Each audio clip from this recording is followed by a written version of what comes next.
So hi, One Noise Podcast. I'm Shane. I'm Glory. And we're here with... I'm Jess. I'm Alison. I'm Ben, and we're Calva Louise. And we're some questions to say about the upcoming album, Edge of the Abyss. So congrats on that, by the way. How do you guys feel about the response to the announcement so far? Oh, thank you so much. Yeah, very good. We're very excited. Yeah, absolutely. We've been getting great feedback of a lot of people expecting. So yeah, and like people have been loving the singles that have been released already. So yeah, it's great. Hell yeah. I genuinely cannot stress this enough. This album is fucking insane. We got the advance of it, obviously, for the interview, and I streamed it while I was working out this morning. This shit constantly just had me pumped. The track listing is great. Everything about it's fucking crazy. Well done. I don't feel this, energetic about an album, but this one just had me fucking cruising the entire time. It was awesome. Oh, thank you so much. She typically doesn't rave to me about records before we do the interviews, but she was talking about it before you guys showed up. I can't top that, but the album was awesome. Thank you. You're welcome. It's actually funny, coming back to your question about, how we feel about the album, feedback so far. It's funny because we've never spoken to anybody that has listened to the album before until today. Oh. And so it's really funny to it's great to get your feedback because nobody's that we don't know personally has listened to the album really. Yeah. So it's great. Yeah, it feels super pumping. I feel like yes. That's good. Hell yeah. Getting that early feedback. Got a few months before the rest of the world hears it. Mm-hmm. Yeah. Hell yeah. So is there any meaning behind the album title or cover art? Yes. Yes. You want to say? Go for it. I mean, So yeah, we constantly feel we live in literally at the edge of the abyss. Our journey together as a band and our personal lives always kind of being to the brink of didn't really know what to do, and it's kind of constantly walking in a loose rope, a tightrope. Tightrope. Yeah. And so that's where the album name comes from. Also, it comes from a story that we've been trying to tell as a band, blending science fiction and horror elements, which is deeply connected to our views of our journey and always trying to have the head above the water. So it's the cover art. It's the symbol of the ship, like the Hedron ship, that is linked to past sci-fi music videos, and it's kind of like the source of energy. And the story is pretty long, but they're mother Hedron ships and that harvest the energy, and then another world with doubles, and we are we're called the travelers. And in the artwork, there's a double sitting below this hologram of the ship. Where was it? It's back there. We have a little model of it. Okay. Shit. It's funny because my mom made it. That's awesome. So it's I'm trying to. So we got a little model. Oh my god, awesome. That's so cool. So in the music videos, I made one on 3D in Blender, so it's even got me inside. No way. No way. What the fuck? Yeah. So basically, it's in the album artwork. That is so cool. I love that. Hell yeah. So can you tell us a little bit about the writing process for the album? Yeah, sure. Yeah, sure. I mean, I guess it starts with Jess. It's funny because, like you said, it's the same session the whole way through. So, Jess starts to demo the songs and write the songs on Logic, and it's the same session that gets passed to me and Ben to record bass and drums, and then in a very DIY way. Yeah. So you do that in your room, upstairs at home. And then it's the same thing. I record the bass in my room, Yeah, I do like drums. cymbals and stuff like at my place. Yeah, just We bought some borrowed mics, people we know around, and and after so I bounce all the stems while everything is correct. And we are very lucky that we met Gareth, bass player from Pendulum. So he was like, send the stems. So we send him the stems. He does his little magic.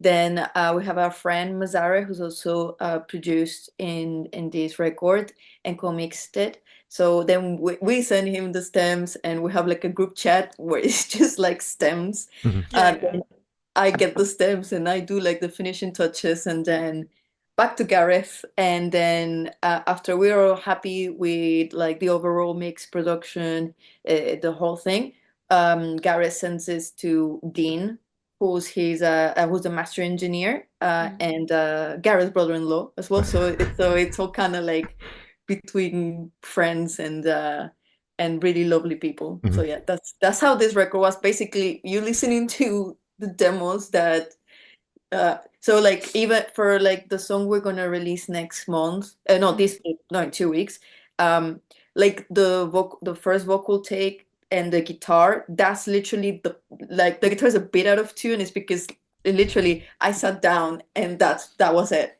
and I was like, that I'm not gonna redo it because I was really feeling it, and I wrote the lyrics while I was like singing it. So there's a lot of things like that on the record. So there's a lot of imperfections, and there was also like a lot of time limit. So there's a lot of things like, oh, I could have redone this, or we could have redone these bits, but in the end, it's what we could do, what the capacities and like the what we had, the means. I mean, it was all remotely as well with Gareth and Mazar got involved, like so it was like they also did the best with the recordings that we made, and it was all very DIY in that sense. That I love that. Can we get like a rough timeline of, because you mentioned there was like a time crunch for the record, when you guys kind of started recording and when you had the masters in hand? The dates don't have to be exact, just like a rough time frame. Right. So it's right. So because what we used to do, what we did for our mixtape, that it was all same but even more like DIY and independent. And then, yes, it was kind of like, as soon as we were home from not playing shows, be okay, writing, record, okay, like not really have, it's not like the huge brainstorm. It's more like we need to go because we gotta do all the work, so the jobs, and there was a lot of gigs going around and things like that. So if you're not home, it's difficult. There was never like like a time that we were like, okay, we're gonna record from this date to this date. It was more like whenever there was a chance. So it's funny, we did like Under the Skin, Impeccable. We did a few songs like earlier, like way earlier, but then we had opportunities that started happening. Like we did a tour last year, a co-headline tour with the band Vukovi in the US, and we had that opportunity to play like big festivals there. So it was like, and at the same time doing the music videos, the visuals are so important to us.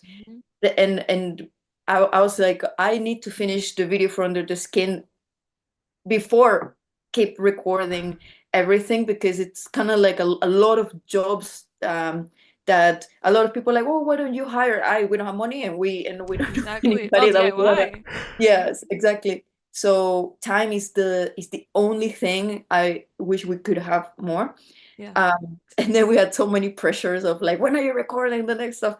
And then when we came back, I was like, I put my mind is like, not stand by like the story, the videos, the script writing, that was a standby. And as soon as we go home, I know that we had a tour. So after the touring in the UK, that was July last year. Was after in August. I was like, okay, I start now. And then so started doing it from August till Pretty much. Well, till end of September, till like a month. We did like it was like a month, and I remember seeing the calendar. And the thing is also that Gareth is tours a lot with Pendulum. They do like big arenas and stuff around the world, and so he was kind of was like he then went to the US doing a tour. Mazar is super busy as well, so it was kind of like trying to get the availabilities of, you know, try to work as fast as possible so there's no big delays into like can't do this because we're on someone is on tour, someone is busy. So I'd say started August, finished September, like doing everything, all the recordings, the writing, all of it. And then it was the mixing and the adding the extra production and the mixing process and all that thing, trying to get everybody. But everybody was so nice. Sometimes people would overwork till like 5 in the morning, things like that. And we were remotely, like we're all like this on Zooms and laptops.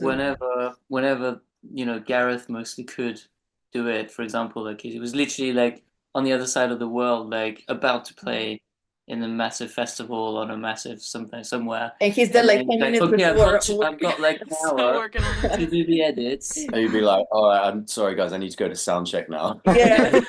Sorry guys, I'm about to play a couple thousand people. I'll be right back. Yeah. The whole process of mixing was kind of like broken up in the sense that nothing, like we didn't have any sessions where we sat down and did one song. It was just files and stems flying around the So internet many in all files. different directions. So many stems. And like you know, just going to like us, going to Gareth, going to Mazar, and back and forth, and it was, you know, everything comes from like a thing of having the time. Again, you know, when you're independent, what we did with the Threshold, it was like, yeah, it doesn't matter, we have one song, we don't have to have the whole album ready, you know. It was more of like, this song is ready, let's just upload it on Spotify, whatever, you know, like let's just send it to the DSPs and then keep working like that. There's no much pressure there because you go song by song, and then in the end you have an album, and then that's it, you know. But here it is, everything had to be done at the same time, like 11 songs. And I remember writing the song The Abyss with like, I was like, because our contract says 40 minutes on the for the record, and it was 40. I was like, I need to do this last song, and it needs to feel like it needs to feel like you know, that was the last song. And it was great because I felt like pushed, you know, felt like we were pushing ourselves to a good limit. No, don't want to push ourselves to the limits anymore, but you only did it because you had to, but now but it was a great learning. It was like a great very very great experience to have everything. Sometimes good to have like this sort of deadlines and you know, like the to-do list, like that kind of to do. But yeah, we thrive working for what we love. Very important.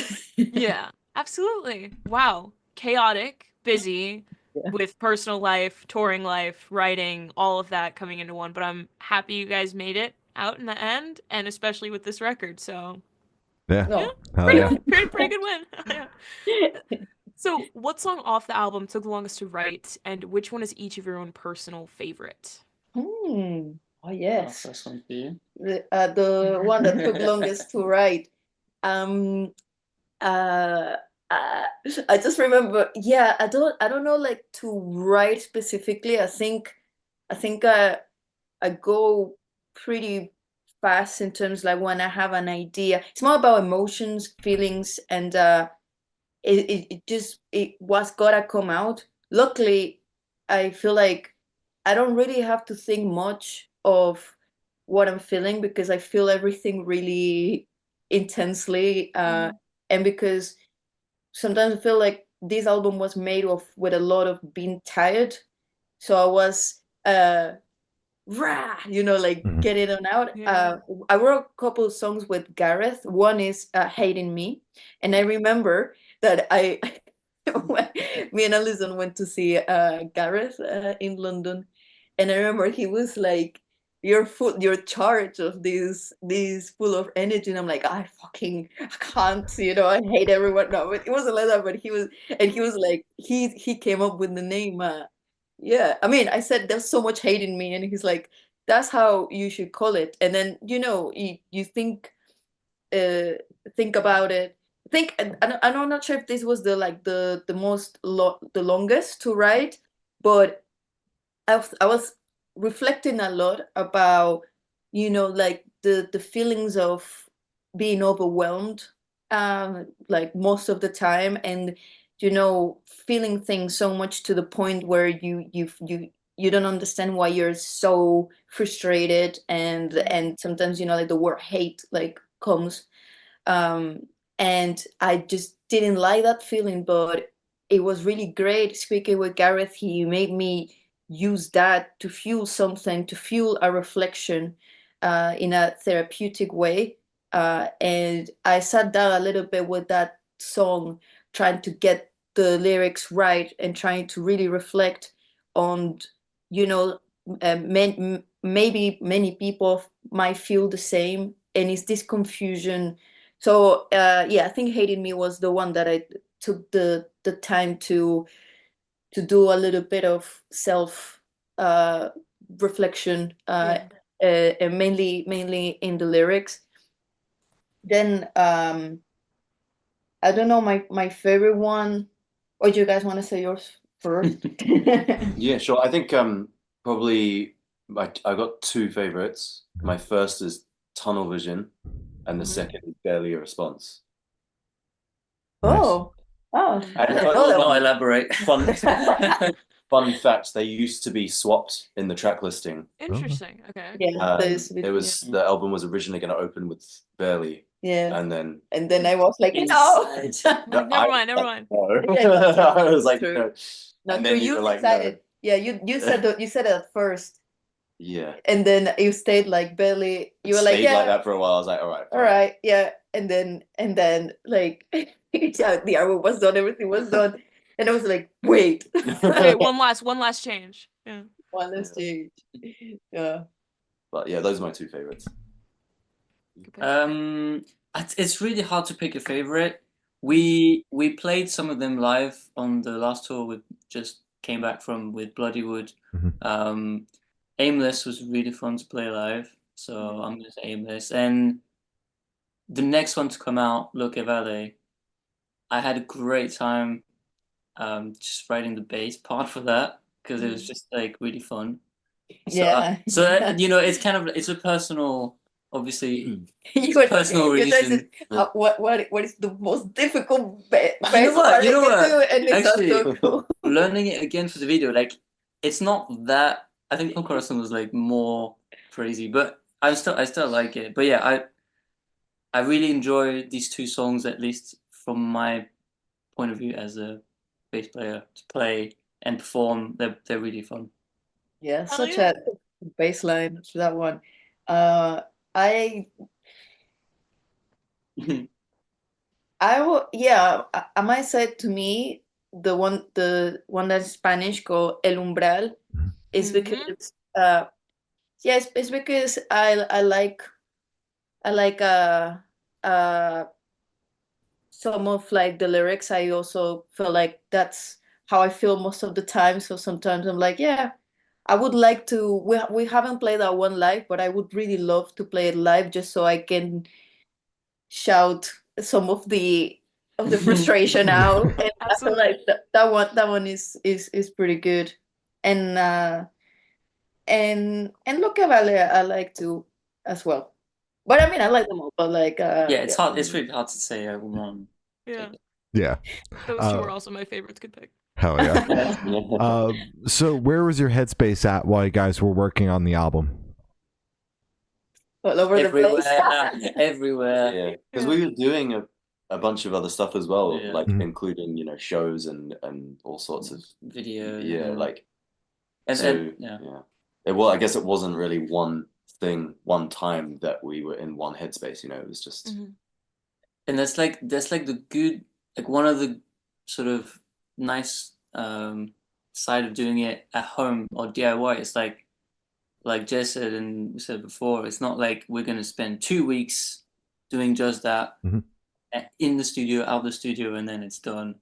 And you know, especially like from my point of view, because I'm not working on the song 24/7 like you might be, Jess, but recording bass and doing the bass, it's like, you know, I'll do my part like, you know, a few days in a row, and then I have to wait like a week until the next song is ready to record or whatever, and then so it really sort of spans across such a long time that it feels like we're going through a million different things at the same time. Not It's not in the bad way, but yeah. And like some of the pressure is relieved in that sense, because like anyone who's ever recorded in the studio knows that you're on the clock, so you might have 2 days or 2 weeks, but even so, it's just like, you know, time's ticking and there's that pressure behind you, which like is, you know, a thing. And you know, doing it at home, we don't have that as much. We still had deadlines, but you know, there was that like, you know, slight removal of the immediate time pressure. And I felt the pressure a lot on this one, but it's so true that I think the only bad thing about like doing it at home is that there's literally there's nobody telling it, okay, time to go home, because I'm already home. And so you know, will end up being very, very long days that there's no stop. Like you forget to even go outside, or you know, things like that. Yeah, it's funny, like when it reminds me like the few times we kind of worked with someone in a studio just to try stuff or whatever. It's like, oh yeah, like, you know, you get there in the morning, and then at some point in the evening they're like, all right, that's it for today. And it's like, yeah, you don't know what it's like. you just set up, you haven't recorded anything. Or you just, but like you don't even know what it's like to pull it out for the day. It's, you know, your parents are like, done. Yeah, which is not the healthiest thing. No. It's just difficult when you don't have like external, you know, like someone more from the outside to be like, yeah, you worked a lot, it's time, you know, you convince yourself like that, no, I haven't done enough, I need to keep on doing. So I mean, I would love for next stuff to be on the studio with someone, you know, like exactly. Yeah. Have a little separation to have it, yeah, and to have like time to get it ready. Also, like we were learning the songs while we were recording them. Like, yeah, for example, Aimless, I mean, I love playing it live now, but it's a fucking hard song for me to play and sing at the same time. And it's got the good advantage that I feel we push ourselves to becoming better musicians. So we're never in the comfort zone. It's always outside of the. That's true. Always. Yeah. Going in all the terms, even like thinking how we're gonna play this live, hence the keyboard, you know, like things like that. How we're gonna add these into a live set, so it makes you brainstorm more. But I think we've done it, and now like for the next stuff, it'd be nice to have time and you know, and time to, I'd say, polish things. I feel like there's a lot of people, I feel, nowadays misunderstand like the term like overproduction.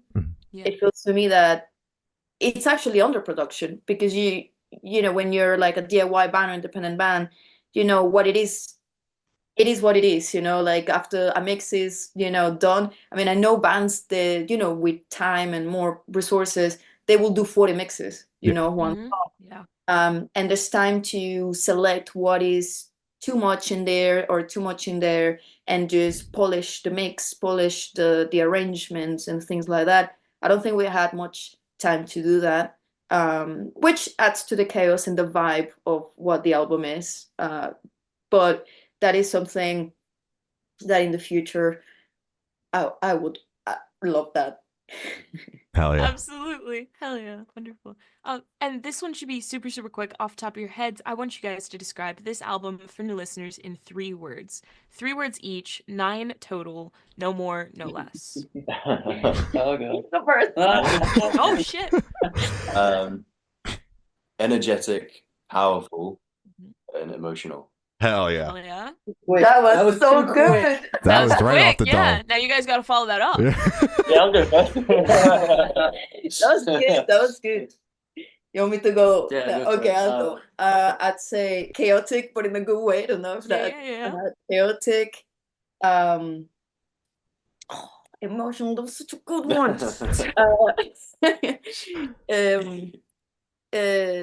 Oh fuck! You said energetic as well. God damn it! You told them to go first. Uh-huh. Absolutely. Can you help me? No, wait. Chaotic. Heartfelt Uh-huh. and melodic. There you go. There you go. Oh, yeah. Okay. Dope. Okay. Now I had so much time to think, so I can't even. Yeah, bring it home. You have no I can't excuses stall for more now. time, right? That would be ridiculous. Stall. Well, I mean, dynamic, and I mean, I was looking for something that sort of represents the sort of cultural influences in there, you know, because that's also an important part, especially with the inclusion of the cuatro for the first time, Oh yeah. and the Spanish, obviously. Mm-hmm. So, you know, whatever word describes that, you'll have to figure out. Somebody. Multicultural. I mean, yeah, Yeah, multicultural. Yeah, it doesn't. It's not super precise, but you know, you get the idea. Mm-hmm. And then yeah, I mean, honest for sure. That's a good you one. know, That's a good one. authentic, you could say.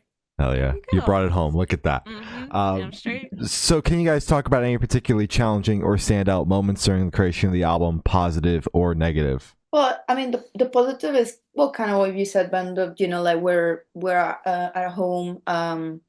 It feels like you're in an environment. You know, it's the one of the biggest positive is working with people of the caliber of like an artist we admire, like Gareth, Mazara as well, and Dean on the mastering. That is such good people as well. So you know that everything was in like good energies and so feeling very lucky about that. Also very lucky about like how I feel like every time we get better at handling pressure and handling things, you know, that sometimes could ruffle. We don't like how you say it in English, ruffle feathers, you Mhm. know, Yeah. like you know, or like friction, you know. Mhm. I feel like even with like a lot of pressure and stuff, we handle well. You guys handle it really well. So the negative to me was the this just like feeling of wanting to multiply myself to do, you know, like some days I was really didn't want to sing or like really didn't want to be, you know, like just, you know, write or do some of the production because I kept convincing myself this is just not good enough, not good enough. And the insecurities, but again, Alison and Ben like are my best friends, so it really helped into, you know, trying to get for moving that away from that. So in the end, it was very positive for me, more positive than negative. Yeah. Yeah, no, absolutely. I mean, there are more difficult things, like the fact that, you know, we were literally on tour where like Oh, yeah, we were let's talk about receiving that. stems and mixes and like, you know, And in the it's van. it's not great because you don't realize. I mean, I felt like I didn't realize this before, but when you're in a van and the noise, Yeah. it's so loud. And so I was like this pushing the headphones inside of my brain, trying to and listen to like the little differences in mixes yeah. in the moving van. It's just like It's not the And best. on top of that as well, like when you're touring, after a few weeks, your ears get naturally tired just from playing every night. as Yeah. well. So that's like another layer to it. Yeah. That's where time comes in terms of, like to have time to say okay, to the final mixes. And is that something that we couldn't really do that because again, there was a deadline and we had to respect it. Yeah. But I mean, it was again a lot of good. great stuff. And like you said, I think to me the highlight is like the people that we got to work with on this record for sure. Yeah. Like Dean, that we haven't, because we've worked with Mazar before on the mixtape, but it was the first time that we worked with Gareth and Dean. And I felt like they really brought so much And so much things to and it. so much of advice and on just personal, general life, like the way of thinking really really changed. Instead of like, I feel like we became way more positive, especially me, and I think it's helped us to go through difficult moments in terms of being tired. Like going on tour with Bloodywood was an amazing experience, but again, it's just us and our sound engineer was a friend. Like it's very difficult when you don't have a lot of means. But for example, we see it. Alonso was like, I didn't go to the gym for like I had to work out and stuff. And I'm like, well, you did, because we didn't really have crew, so carrying everything. Yeah. But it's not like, well, it's part of it. Yeah. It's tour life. Hell yeah. yeah. Oh yeah. Yeah. And for this last question, we're placing you on tour. You're at a gas station for a rest stop. You're going in. What is your snack of choice? Haribo. Nice. Damn straight. Mm-hmm. Now I will say it really depends where we are in the world. He's connoisseur. No, it's true. But I'm the designated dietitian on tour. Yes. So, Okay. I have the heavy responsibility of picking the food wherever we go. That's a big job. It's true, because food is everything on tour. Mhm. Like honestly, if you've never toured, what you eat for like several weeks in a row, it makes or breaks you. There's no question about that. So yeah, it really depends the place.